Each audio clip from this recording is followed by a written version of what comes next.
Hello world! Hello to all visionaries out there! So, how are you? So, in this video, let's see if you want to start a business, especially online education.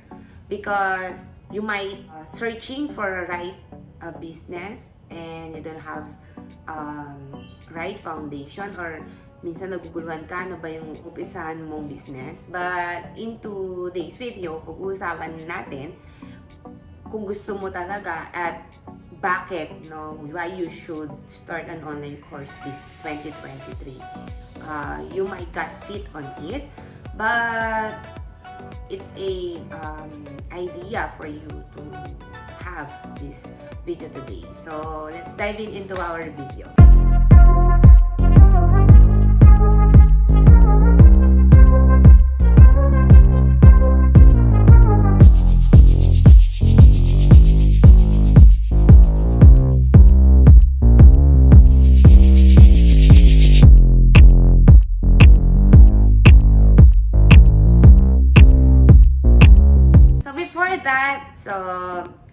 I just want to be intentional. So before we will start on our video, I want to share this passage on 1 Thessalonians chapter 1 verse 11.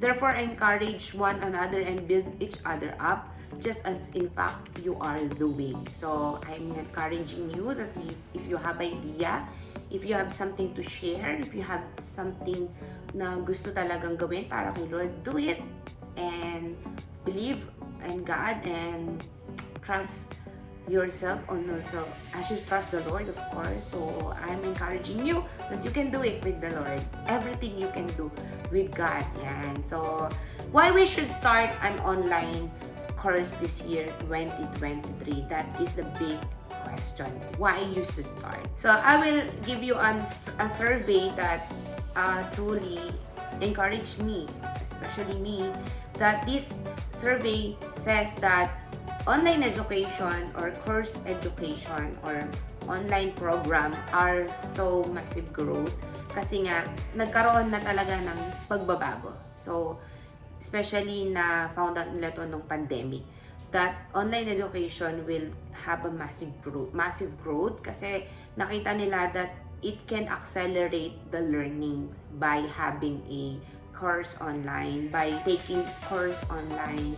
Kasi kung gusto mo mag-aral ng specific skills ngayon, kung gusto mo na magkaroon ng living sa online education, you can have it all in a fast result. I mean, mas mabilis na resulta. So kung talagang tinitingnan mo yung mga survey, and I definitely agree because I personally learn a lot nung nag-aral ako online. So, why we should start an online course this 2023? Again, hindi lang siya nagpa-fast track dun sa learnings ng isang tao, and if you want to master a skills or you want a career or you want a living, it's a fast, mas mabilis. And number one that I can share to you is you can create freedom and fulfillment. Number two, financial freedom. So number three, based and tied up to your purpose. And number four, you can impact more people. So let's go into number one.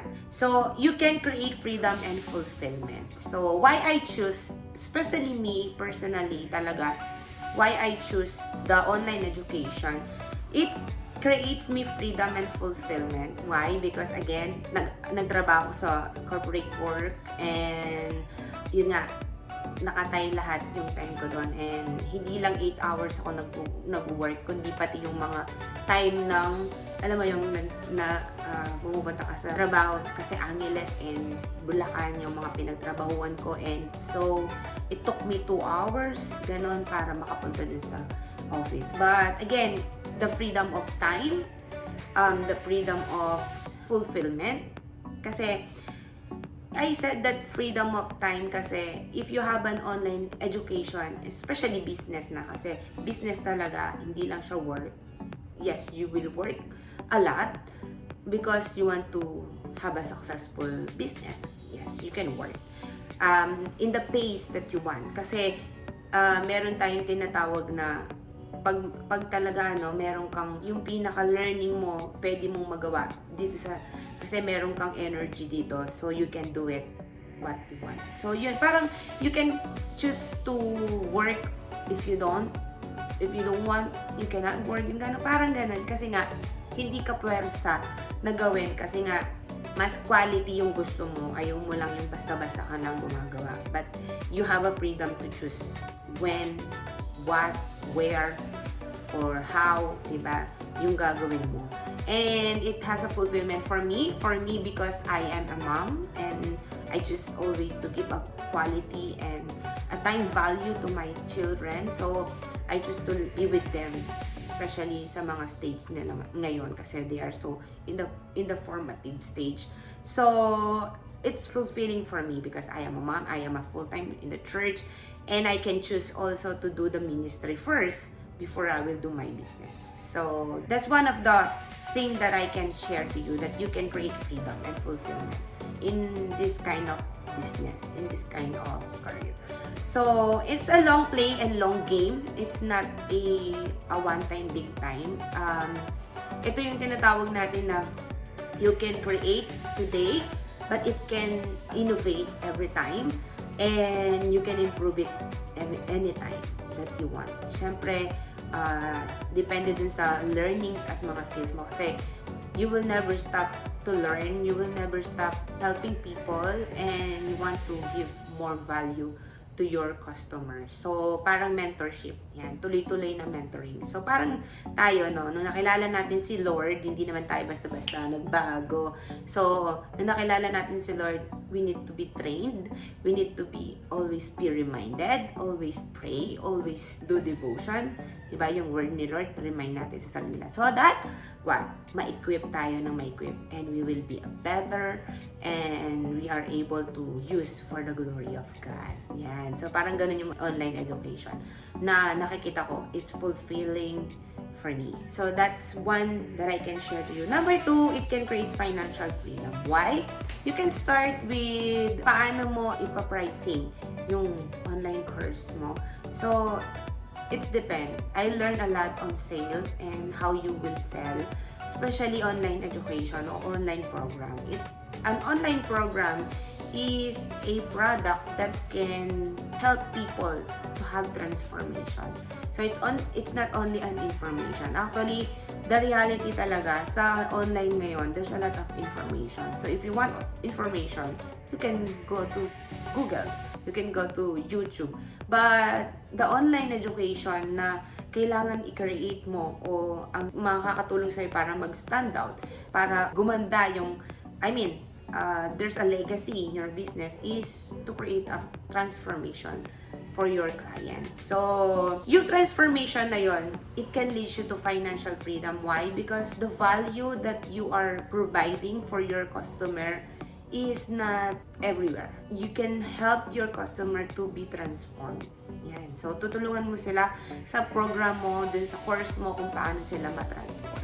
So, sa psychological sales, para bumili yung isang tao, there's a big impact yung paano mo sila matutulungan, paano sila matatransform, kung ano yung benefit na makukuha nila. And we know that the benefit is the one that you sell.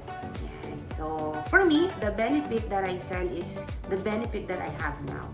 So, I have a freedom to do the vision, and I am always available to my children, to my husband, and I have a living, diba? So, the heartache, the stress, and also the burnout, hindi ko na yun because I love what I'm doing.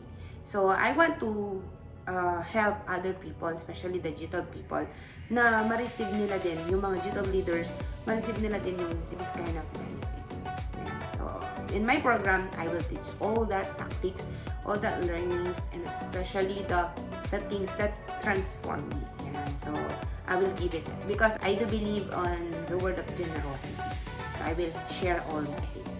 So, financial freedom, because the value that you are providing is so high. So, alam mo, kasi pag sa pricing ng business, it's depend kung ano yung benefit at ano yung makukuha ng customer mo. So, if your business can transform a person, mas malaki yun. Example na lang natin, kung gusto mo magpaganda, punta ka kay Vicky Bello.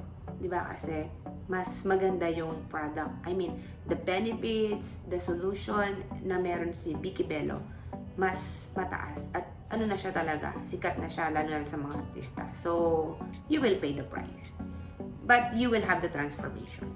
So, just like that, sa online program, sa online courses mo, yung transformation, yung babayaran nila sa'yo, not only the information. So, I can create financial freedom. And then number 3 that I can share to you why we should start an online course or why you should, because it tied up to your purpose. My purpose is to teach, share, and inspire, motivate, and encourage. So, it's my purpose. I will allow the Lord to use everything that I have, my potential, my learning, my skills, my ability, lahat na yan. So, I don't want to not to be used for the Lord. So, it's based and tied up to your purpose. How can you share what you don't have?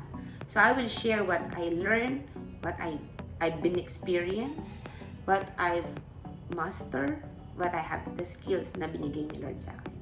So, it tied up to your purpose. So, for me, teaching is one of the skills that I have. So, na-build to sa church, no? Natuturo tayo sa mga trainings, and praise God, natutunan kong hindi mo matuturo talaga ang isang lesson kapag hindi mo isinabuhay. So, how can you teach other people if it's not your life? Right? So, that's number 3. And then number 4, you can impact more. Why? Because online space is so big. So, you can impact more people. So, I choose this one because it's not for me, it's for the glory of God. I want to see the people, especially the G12 readers, that they need to be shown up para marami pang tao ang may encourage. Just like I said sa 1 Thessalonians chapter 5 verse 11, that we encourage one another and build each other up. That's why if you are a G12 leader, if you are in the vision, if you are doing the purpose of God, I'm encouraging you that you can do and show up to people, show up so that you can help other people. And we can use the online education, online space, online platform. So, gamitin natin itong mga bagay na to na ibinigay na ni Lord sa atin. It's a blessing, it's a privilege to share what we have. So, we can impact more, praise God, and we can do more. So, if you want to learn a lot of how will you start your online education, you can subscribe into my YouTube channel because I have a lot of playlists and videos that can give you learnings and inspiration how you can do it. Because we know we need to build each other up. That's why I'm here. I want to help you, and you will help me, and you will help this channel to reach more by subscribing and sharing it to other people. Don't forget to subscribe to my YouTube channel. See you and God bless. By the way, I have a free ebook. Now, yung ebook na ginawa ko last year, so it's all totally free.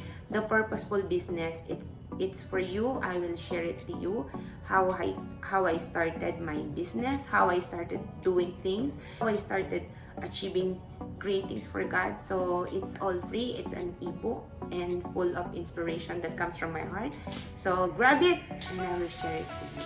So the link is on this description. So don't forget to subscribe to my YouTube channel. See you.